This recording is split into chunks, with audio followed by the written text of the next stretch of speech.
Hello, hello, hello, everybody. For me, it's a few minutes after the previous recording, but some of you might be watching this quite a bit later, so welcome back.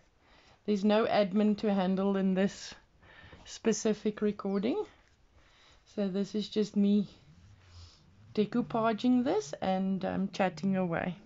I was thinking something else that I should probably have mentioned in the first or the second video while doing this.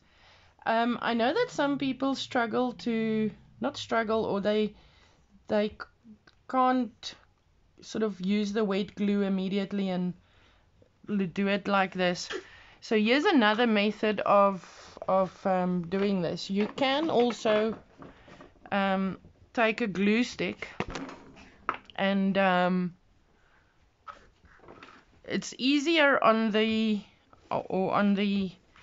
thingy. So I'm just looking at where I'm going to place it, sort of there, and then take glue that there, you know, and then stick this on there,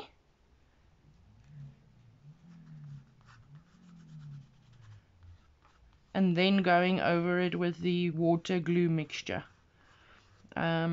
I have mentioned it before, but if you haven't watched all my videos, this is not Mod Podge, it's just a water, it's around half, but it's not a specific mixture. You mix it until it sort of looks slightly thicker than milk. So it's not quite as thin as water. You will find a mixture that works for you. If you make it too thin, it doesn't stick. If you make it too thick, it becomes glue again. You know, then it's a actual, you know, then you can't paint with it like this. So you will, with experience, you will find a mixture that more or less works for you. This does dry out sometimes. I mean the bottle, it does dry out sometimes, and then you just add water and start over again. Just never ever let it dry out completely, you know, that there's no moisture in there, because it is ultimately glue, so it will dry. I'm rather sure wood glue would rehydrate, I think, theoretically, because if it was a moisture fast glue, we probably, no, I don't know. I think it would rehydrate if you left it in water long enough. But obviously don't let it get to that point. Right. I've had a few comments that sort of couldn't wait for this to go on. You can see it looks quite significantly different if you put the napkin now next to it. That looks very much different. It's still shiny, but it's got a different sheen, a different kind of sheen and shine to it. Okay, now that's it. I'm not going to do each. There is one or two envelopes that I haven't done. I felt that it was too busy there to add anything. All right, now I've had a conversation with my mom yesterday, and she says this is it. Don't add anything. It looks antique-y, and if you add anything to it now, it's not going to look antique anymore. And then I said, what about butterflies? You know, if I add something like that butterfly to it. And she says, no, it's too colorful. And I said, yeah, but I want color on it. And she says, mother says no. Okay, so no. But my mother does also know that she raised a rebel. I'm not a very compliant child. So I found these little butterflies, and I am going to add them.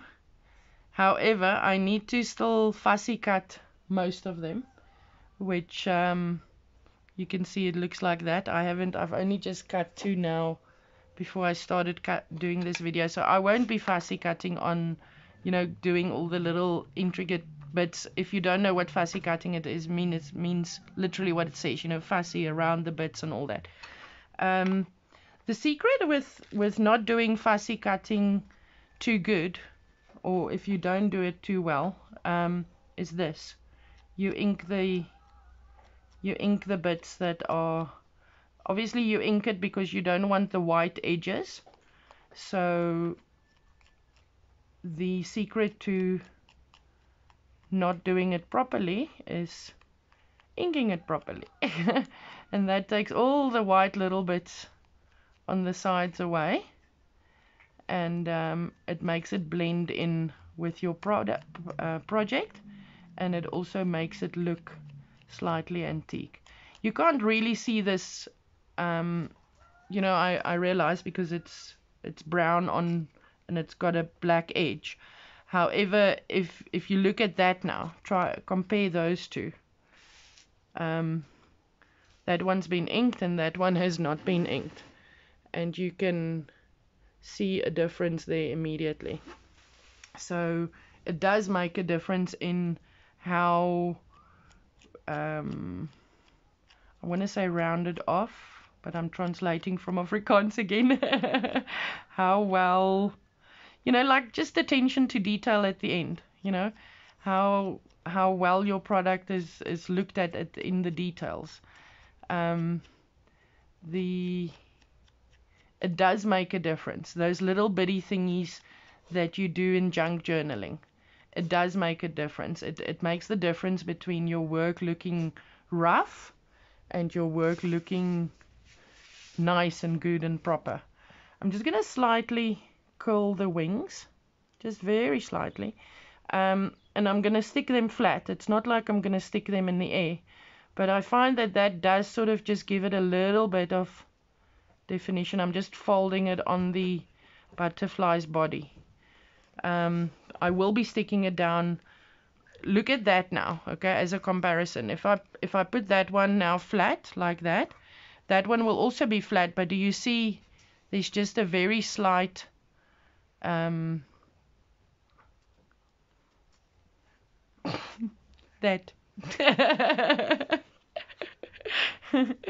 it just gives the butterfly a slight dimension, even though you stick it down flat. So just rolling it around, anything round, you know. I'm using the back end of a kwaas, this brush. You see what happens when I translate, guys? It comes with the territory. I'm terribly sorry, it comes with the channel. Okay, so I'm going to start here on the inside, I think. Okay, so I'm going to do these two. I'm going to do the rest off camera. So I'm just going to stick a little bit of wet glue on the butterfly all over, because I don't want the butterfly flying off when the recipient receives the butterfly. And I'm just going to attach it there.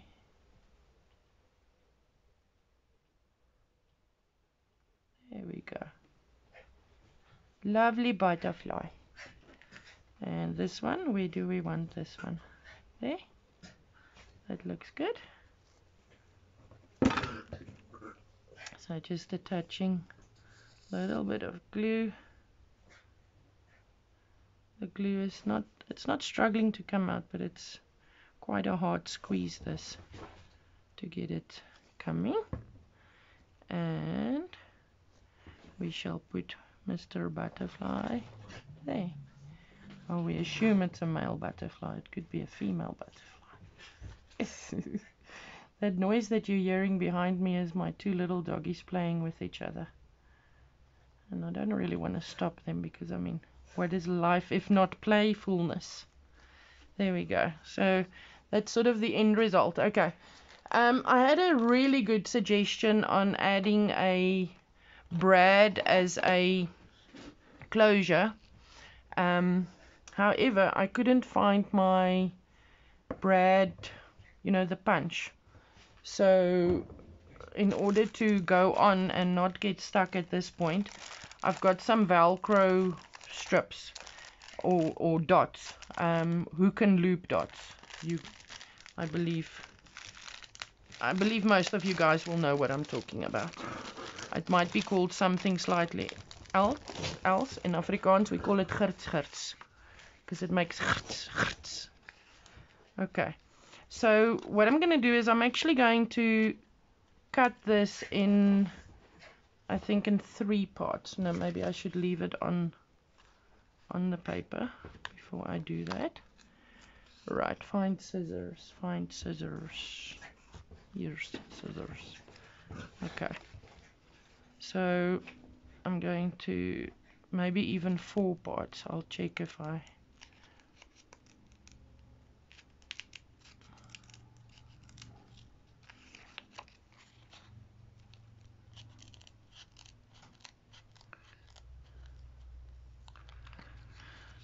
you are not a rich crafter, then you kind of need to be frugal with with what you have. But there's no point in adding a whole big dot if it's just meant to keep the flap of a envelope closed. You know, it's not a great big thing that wants to jump open. Okay, I think 3. I think that's enough. So, okay. Now I'm going to again, right, now I need to figure out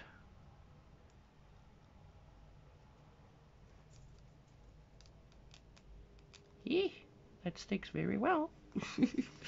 Okay, so I'm going to stick the hook part to the bottom, and then I'm going to stick the soft part to the top. So what I'm going to do now, this is a trick, guys. Okay, this does have sticky back. Right, so I'm going to attach the two to each other, where exactly how they fit together. All right, and then I'm going to attach the, okay, I've got enough space there, so I'm going to attach the soft part to my envelope flap where I want it, and then take it over and stick it closed. That way there's no placement problems. There's not, oh, I've placed it in the wrong spot and it's not, you know, reaching the right place. So let's see. Oh, no, that didn't work. Okay, so we're gonna have to put glue on this. Always good to test out your theory.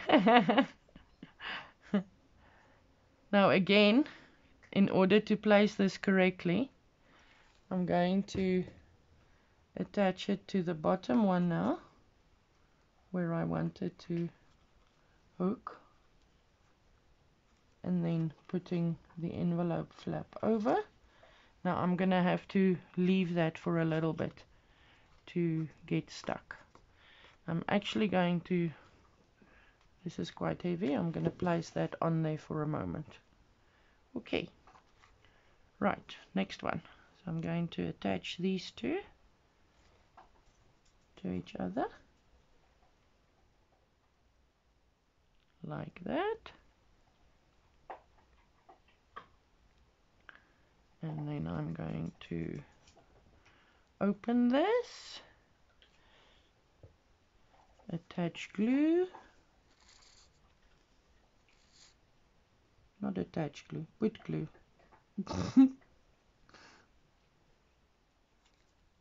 Okay, I'm going to do it this way around.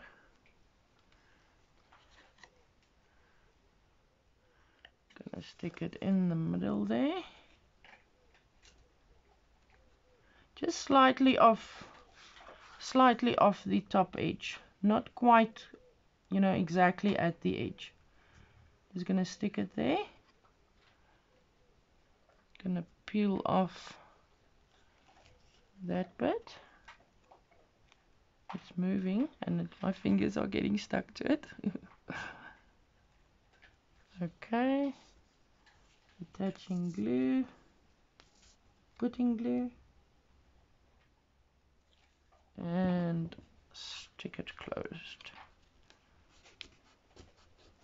And then also leave it for a little bit.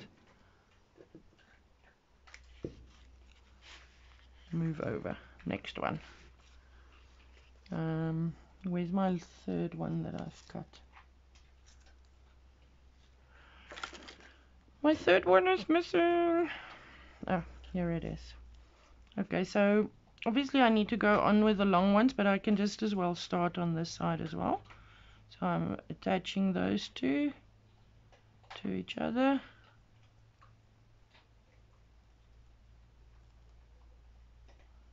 And then taking the soft side and attaching glue. I keep saying attaching glue. Yeah. Well. Am I in screen? Okay, and putting it there. Take off that sticky bit.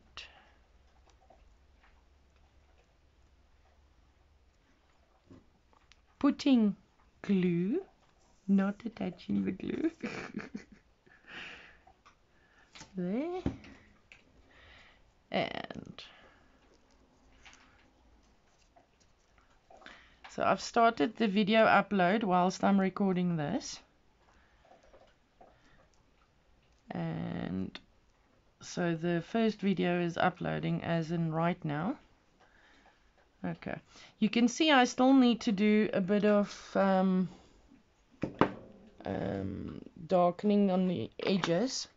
So for those people that are new at junk journaling, basically this doesn't look very rounded off or very finished. So what we do to make it look antique and make it look finished is there, I just loosened it. Is we darken the edges with ink. Some people like not doing this, some people do like doing it. I love it, and I like a very dark color.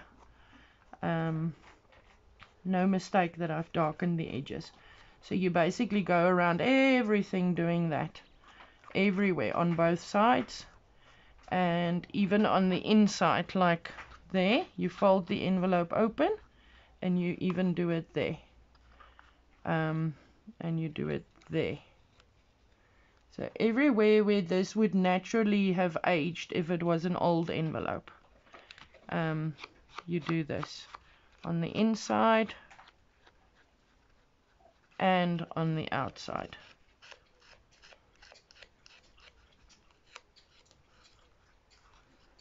Some people use a different color, like if your project is pink or blue or whatever, then you can use pretty much any color you like. And just by doing this in a different color, it gives your whole project a completely different feel and complete different look. You can make the exact same thing and put the exact same decoration on it, and just by doing this inking in a different color, the whole project looks different. I've seen it. It's quite amazing. So I'll be doing that all around. Okay. So guys, that's just what I'm going to be doing now. I don't want to make this too long, although I do want to sort of share my process, but I think I've done that. I think you know what I mean. But I'm literally just now going to cut out butterflies. I'm going to attach hoop and looks, hoop and, what is it called? Hook and loop dots to each one, and browning the edges and adding butterflies. And then I will come back with a final reveal, and I will also in the final reveal handle what would I have done differently if I had to do this again, because this was obviously my first go at making this, and what I would do differently next time. I still need to add the, like I added the fabric bits, the material bits. I need to do that on the inside as well. But quite frankly, I don't even remember where they are. So I need to go look for those and attach them on the insides. Okay, so I'll see you next time. This should be a short one. Let's see, what was the timing on the video? It is recording, but it doesn't show me the time. Oh, 20 minutes. Okay. All right, people. I'll see you for the final reveal.